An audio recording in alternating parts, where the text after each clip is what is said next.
গতকাল বিকেলে আমরা কাঁকড়াঝোড়ে এসেছি, উঠেছি ঝিনুক ক্যাম্পে। সারা সন্ধ্যা গান বাজনা হয়েছে। এসব তো আগের পর্বেই আপনাদের দেখিয়েছি। যারা দেখেননি তাদের জন্য আই বোতাম ও ডেসক্রিপশনে লিংক দিয়ে রেখেছি, দেখে নেবেন। কাঁকড়াঝোড় থেকে ঝাড়গ্রাম, ঘাটশিলা, বাঁকুড়া, ঝাড়খণ্ডের বেশ কিছু স্পট ঘুরে নেওয়া যায়। আমরা এর মধ্যেই কিছু স্পট ঘুরব। রিসর্ট থেকে গাড়ি বলে দিয়েছে, সেই গাড়িতেই আমরা আমলাসোল হয়ে ঝাড়খণ্ডের লালজল গুহার দিকে চলেছি। এছাড়াও আরও কিছু স্পটে ঘুরব, পলাশ দেখব।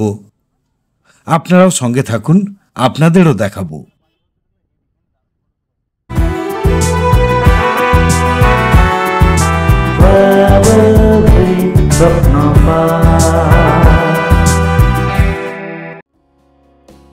সবুজ শালের জঙ্গলের বুক চিরে আমাদের গাড়ি চলেছে।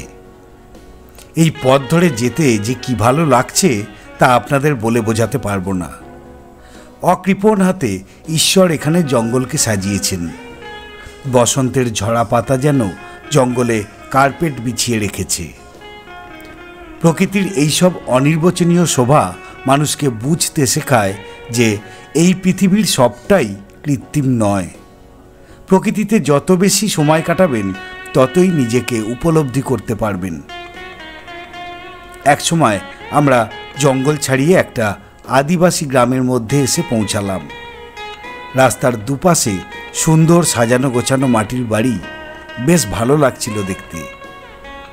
এরা সত্যি মাটির খুব কাছে আছে।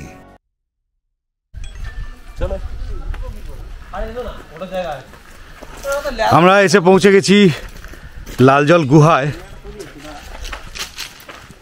এই গুহা নিয়ে কিছু স্টোরি আছে। এখানে একজন সাধুজি থাকতেন। এই ঘরে একজন বৃদ্ধা থাকতেন, সন্ন্যাসিনী। খুব বয়স হয়েছিল, আমি তাকে দেখেছিলাম প্রথমবার এখানে যখন এসেছিলাম। আর এই মন্দিরে করা আছে, এখানেতে পুজো করতেন। আর এর পিছন দিকে একখানা পাহাড় রয়েছে ছোট্ট। সেই পাহাড়ের একটা গুহা আছে। তো সেই গুহাতে একজন সাধুজি থাকতেন। তিনি নাকি শেরাওয়ালির সাধনা করতেন, নন বেঙ্গলি সাধু ছিলেন, সন্ন্যাসী।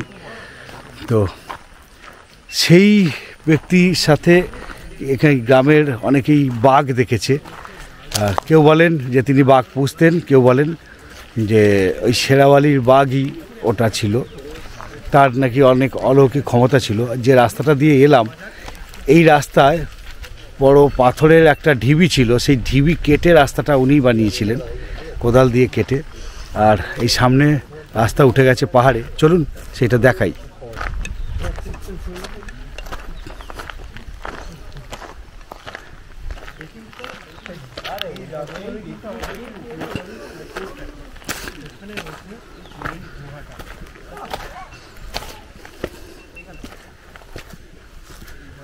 এমন কিছু চড়াই নয়, মানে চড়াই আছে কিন্তু এমন কিছু কঠিন রাস্তা নয়।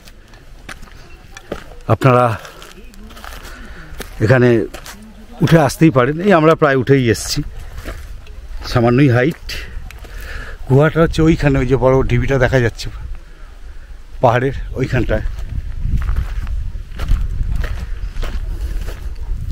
এখানে একটা বাসন্তী দেবীর মন্দির আছে। মন্দির নয়, পুজো হয়। আর এই যে লাল পাতা হয়ে রয়েছে এই গাছ, এর নাম হচ্ছে কুসুম গাছ।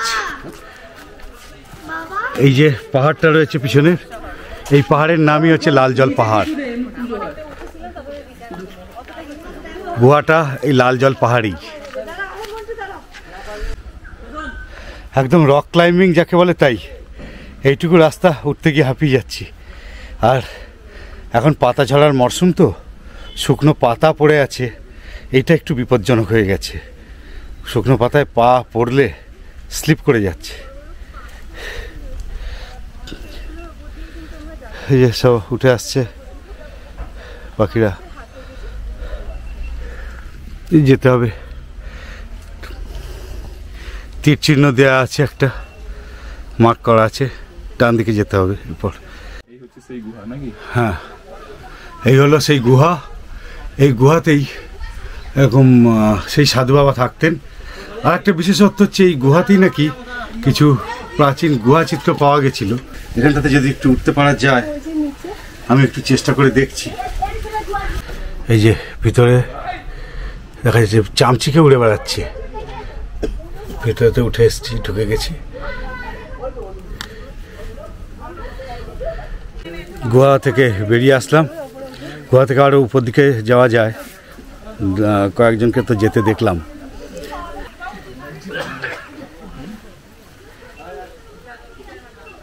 আচ্ছা, লালজল পাহাড়ে কি আপনারা রোমান্স করতে এসছেন? হ্যাঁ, আমাদের রোমান্স একদম প্রথম দিন থেকে। আমাদের রোমান্স প্রথম দিন থেকে খুব ভালো লাগছে। জঙ্গল, পাহাড়, নদী, সমুদ্র সব জায়গায় রোমান্স। একজন কবি, লেখক, আমি হচ্ছি 62 বছরের ইয়াং। এইখানে আপনার কি গান মনে পড়ছে? এখানে তো অনেক গান মনে পড়ছে। কালকে রাতে ঝগড়া হয়েছিল। কেন জানেন? এর সাথে আমার গান নিয়ে না, কিছু নিয়ে। আচ্ছা, আমি আমাদের হোটেলের ব্যালকনিতে বসেছিলাম। সকালবেলা ও ওদের কাছ থেকে চা নিয়ে গিয়ে আমায় চাটা দিল। ঝগড়াটা থেমে গেল।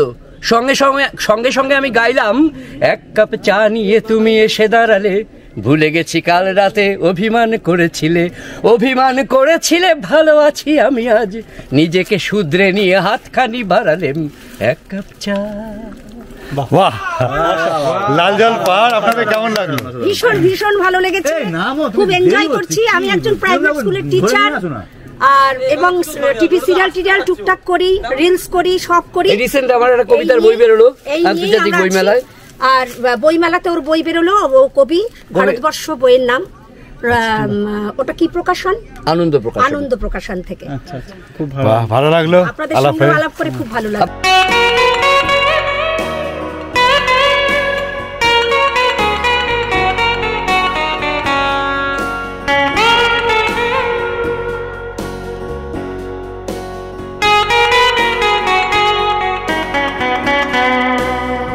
লালজল গুহা থেকে আমরা আবার বেরিয়ে পড়েছি। এবার আমাদের গন্তব্য, ড্রাইভারজি, আমাদের গন্তব্য কোথায়? তালেবেড়া একটা ড্যাম, তালবেড়িয়া ড্যাম। ওদের লোকাল ভাষায় বলে তালেবেড়া, আর আমাদের শুদ্ধ ভাষায় হচ্ছে তালবেড়িয়া ড্যাম। তো এগুলো সবই কিন্তু ঝাড়গ্রামের মধ্যে পড়ে। আমরাও বেসিক্যালি ঝাড়গ্রামের মধ্যে রয়েছি। কাঁকড়া ছোট্টা ঝাড়গ্রামের মধ্যেই রয়েছে। তালবেড়িয়া ড্যামটা বাঁকুড়ায়? আচ্ছা, বাঁকুড়া ডিস্ট্রিক্টে পড়ছে। তো এইটা কিন্তু ঝাড়গ্রাম ট্যুর করতে আসে যারা, তারা কিন্তু লালজল গুহাটা তাদের সফর সূচির মধ্যে থাকে। চলুন তালবেড়িয়া ড্যাম যাই, আর যাওয়ার পথে যদি পলাশ পাই আবার দেখাবো আজকে।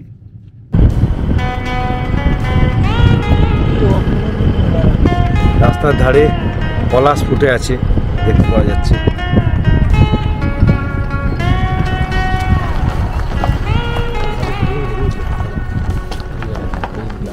রাস্তায় সৌন্দর্য দেখে আর গাড়িতে বসে থাকতে পারলাম না, নেমে পড়লাম।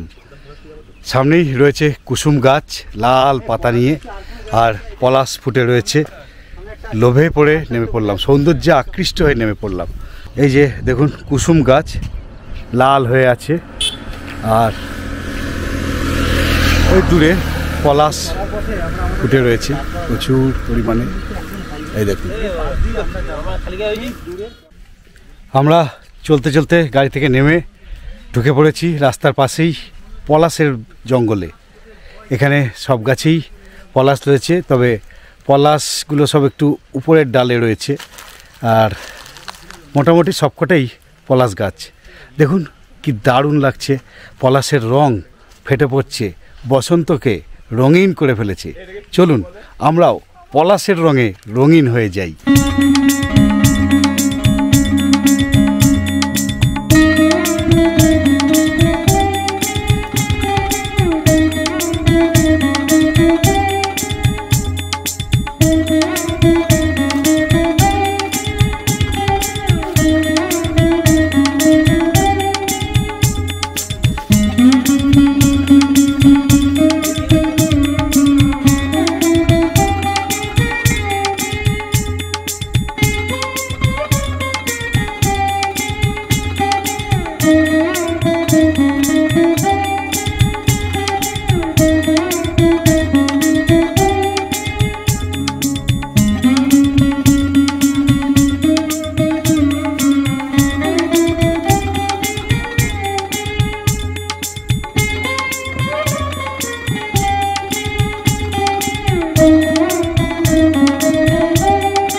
পলাশের জঙ্গলে ঢুকে এত পলাশ দেখে অরূপের মনে প্রেম জেগেছে, আর বসন্ত ভর করেছে অরূপের ঘাড়েই। পিন্দারে পলাশের বন পালাবো পালাবো মন, পিন্দারে পলাশের বন পালাবো পালাবো মন। নেংটি ইঁদুরে ঢোল বাজে, ও বাজে রে বদরে পিরিতির ফুল ফুটে।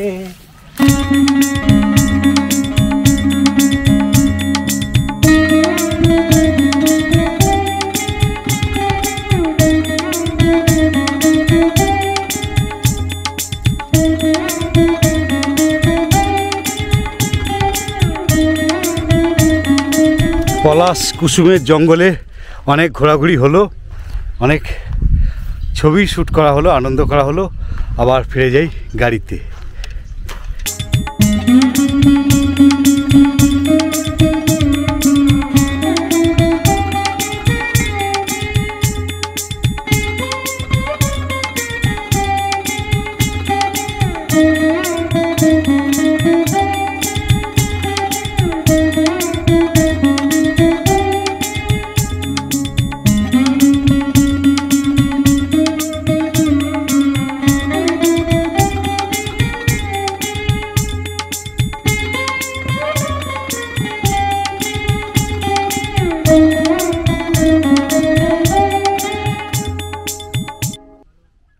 রাস্তায় চলতে চলতে আবারও দাঁড়িয়ে পড়লাম, আবারও সেই পলাশ, রাস্তার ধারে সব পলাশ ফুটে আছে।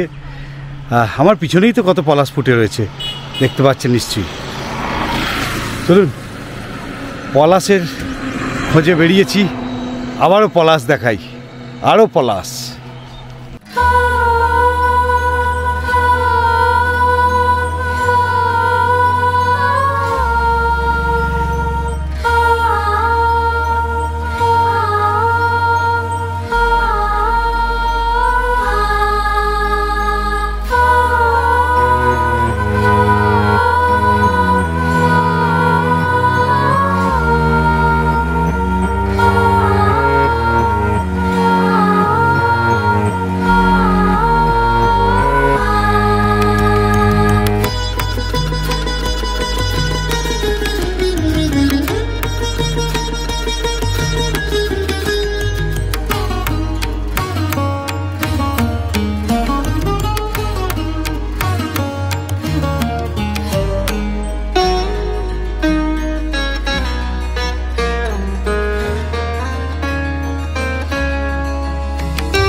জঙ্গলে, শালের জঙ্গলে ঘুরতে ঘুরতে, পলাশের বাগানে বাগানে ঘুরতে ঘুরতে অবশেষে আমরা এসে পৌঁছালাম তালবেড়িয়া লেকে। এটা হচ্ছে বাঁকুড়া জেলায়, বাঁকুড়ার তালবেড়িয়া লেক আমরা দেখব। আর চলুন আপনাদেরকেও দেখাই কি সুন্দর। এই লেকে বোটিং হয়, বোটিং স্পট। এই রয়েছে তালবেড়িয়া লেক, তোমাদেরকে ভালোভাবে ঘুরে দেখাই। এই যে বোটিং হচ্ছে, যাবি না, এই যে বোটিংগুলো হচ্ছে এখানে পার হেড 50 টাকা করে নেয় বোটিং করানোর জন্য। তবে অবশ্যই কয়েকজন হতে হবে নৌকায়। আর এই বিশাল লেক, আমরা সকলেই তন্ময় হয়ে দেখছি, যে অরূপও তন্ময় হয়ে দেখছে। আচ্ছা অরূপ, তুই একটা কথা বল, যে এই লেকে যদি স্নান করা হয় তাহলে কি হয়? জানিস পুণ্য লাভ হয়? না। পাপ ক্ষয় হয়? না। চর্মরোগ সেরে যায়? না, একদমই না। তাহলে হয়টা কি তুমিই বলো। এই লেকের জল পরিষ্কার পরিচ্ছন্ন, বেশ ঠান্ডা ঠান্ডা, এখানে চান করলে অপার শান্তি পাওয়া যায়। এটা ঠিক বলেছো, পুণ্য লাভের জন্য তো আমরা গেছিলাম কুম্ভতে। জলটা পরিষ্কার আছে দেখো। তবে আমার কিন্তু এই জল দেখে খুব জলে নেমে পড়তে ইচ্ছে করছে। আমার কোনো জায়গায় স্নান করতে খুব ইচ্ছা করে।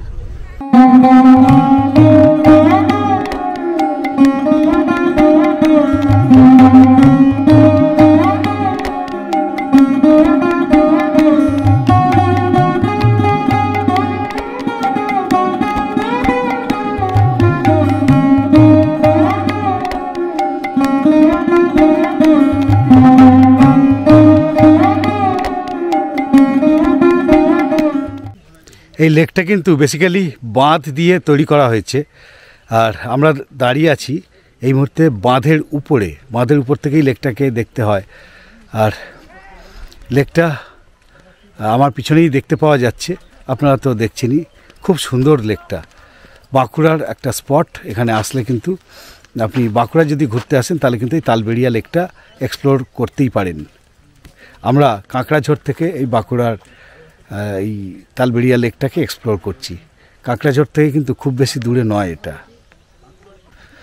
লেকের ধারে ধারে এরকম বসার জায়গা করা আছে, বেশ কিছু বসার জায়গা, আপনি এখানেতে কিন্তু বসতেই পারেন। বিকেলের দিকে যদি এখানেতে আসেন সত্যি মন ভরে যাবে। এরকম অনেক বসার জায়গা করে রাখা আছে, কোনো একটাতে বসতেই পারেন।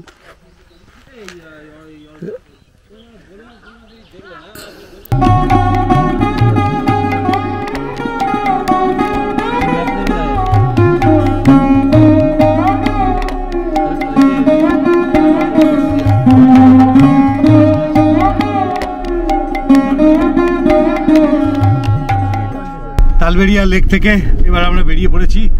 আমাদের নেক্সট গন্তব্য সুতান ফরেস্ট।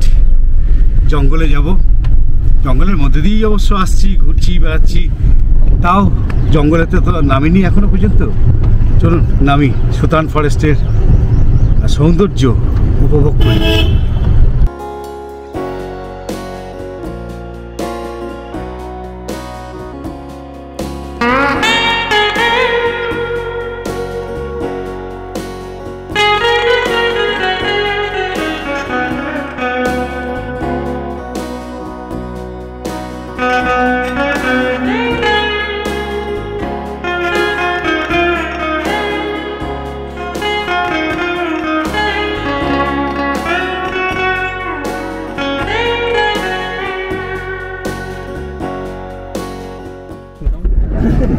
আমরা সুতান ফরেস্টে চলে এসেছি, গাড়ি থেকে নামানামি চলছে।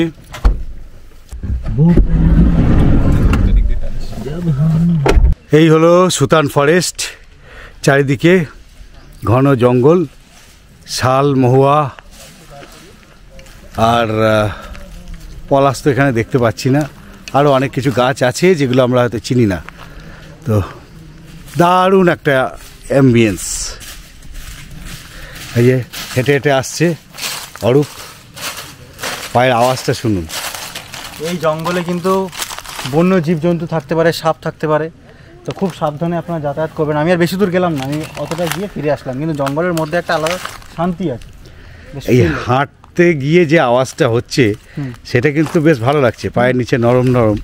তবে একটা ভয়ের ব্যাপারও আছে, সেটা হচ্ছে এই শুকনো পাতার নিচে কিন্তু সাপ লুকিয়ে থাকে।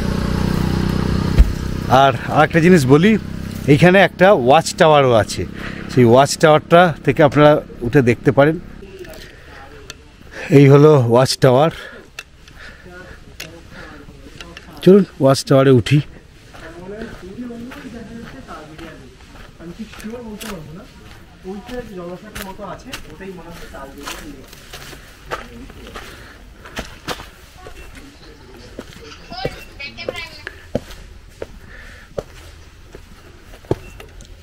আর সত্যি কথা বলতে এখানকার প্রাকৃতিক সৌন্দর্যটা দারুণ লাগে, কি সুন্দর লাগে দেখুন, জাস্ট অসাধারণ অসাধারণ।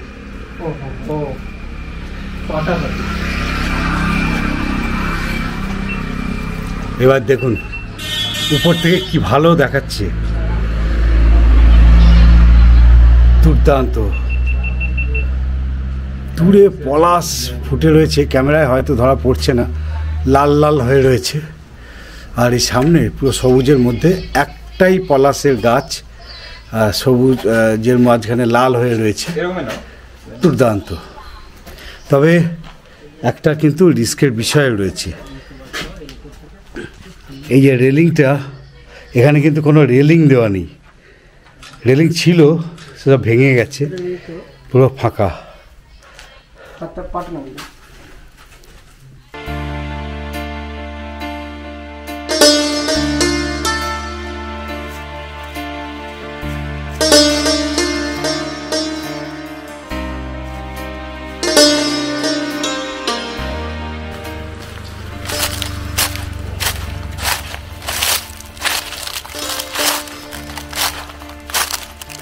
শুকনো পাতার মর্মর ধ্বনি পায়ের তলায়।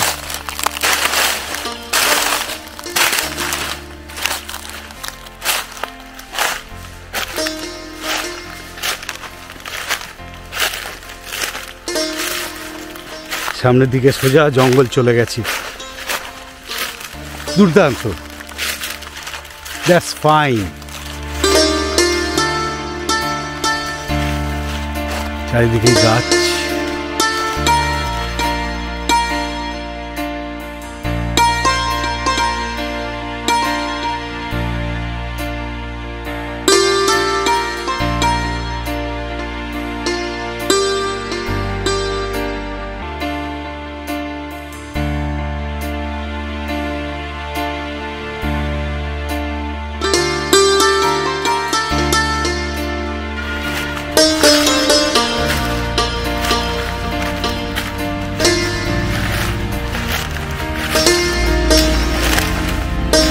সব শাল গাছের পাতা, শাল গাছ নিচে সব শালের পাতা পড়ে আছে।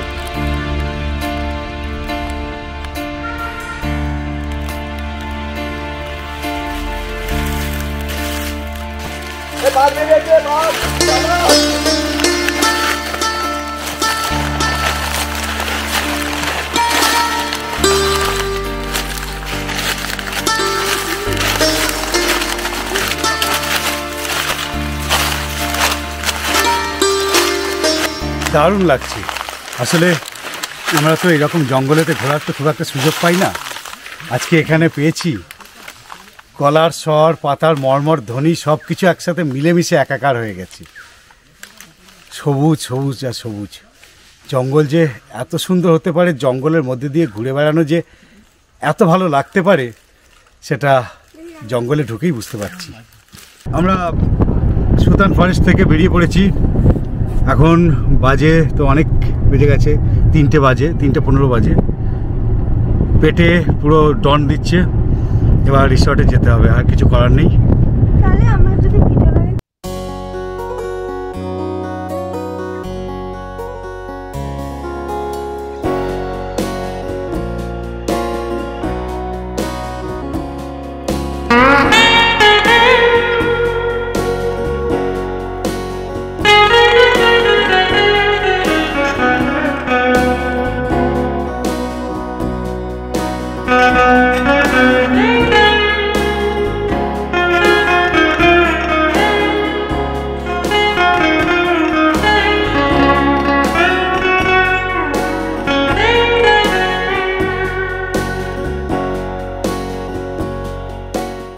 চলতে চলতে রাস্তার ধারে একটা বাড়ির টিনের চালে একটা ময়ূর দেখতে পেলাম। ভারতের জাতীয় পাখি এই ময়ূর। গাড়ি থামানো হলো। ময়ূর এখানে খুবই সাধারণ একটা ব্যাপার। চাষের ক্ষেতেও ফসল খেয়ে নেয় এরা, কিন্তু আমাদের কাছে এই পরিবেশে এই ময়ূর এক মহার্ঘ পাখি। সবাই খুব উত্তেজিত হয়ে পড়েছে। খিদে তৃষ্ণা ভুলে সবাই গাড়ি থেকে নেমে পড়েছে।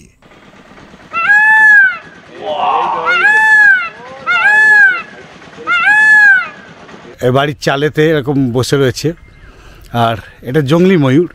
এদেরকে জিজ্ঞাসা করলাম, বললো এটা জংলি। আর আমাদের রাস্তার ঠিক অপোজিটেই দেখুন এই হচ্ছে জঙ্গল, এই জঙ্গলে এই ময়ূর থাকে, জঙ্গল থেকে চলে আসে এই খেতে, ওরা খাবার খেতে আসে, শস্য খেতে আসে। গাড়িতে উঠে কয়েক মিটার যেতে না যেতেই পথের ধারে একটা ময়ূরীকে দেখতে পেলাম। সত্যি ভাগ্যটা আজ অতীব সুপ্রসন্ন। মেয়ে ময়ূর ঘুরে বেড়াচ্ছে, দেখুন ময়ূর ঘুরে বেড়াচ্ছে। আগেরটা যেটা দেখলাম ওটা ছেলে ময়ূর ছিল, এটা দেখুন মেয়ে ময়ূর। দেখুন একবার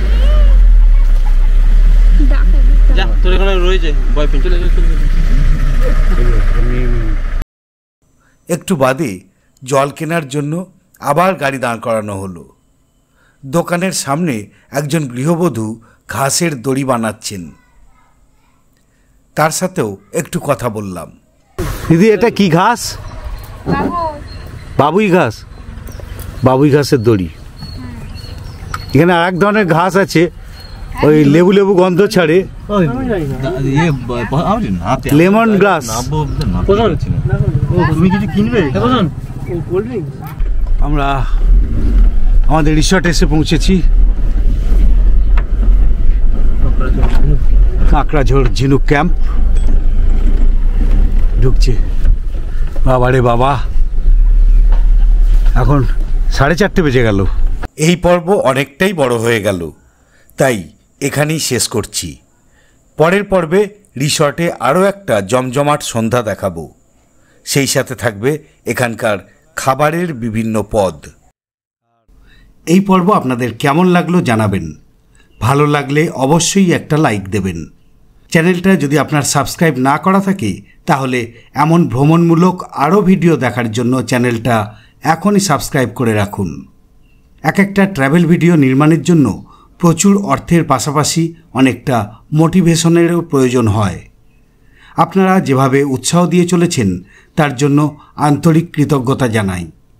এছাড়াও আপনারা জয়েন বোতাম ও থ্যাঙ্কস বোতামের মাধ্যমে আমাদের পাশে দাঁড়াতে পারেন। আপনারা ভিডিওগুলি দেখতে থাকুন, সঙ্গে থাকুন, এই আবেদন রইল। ভালো থাকবেন, ধন্যবাদ।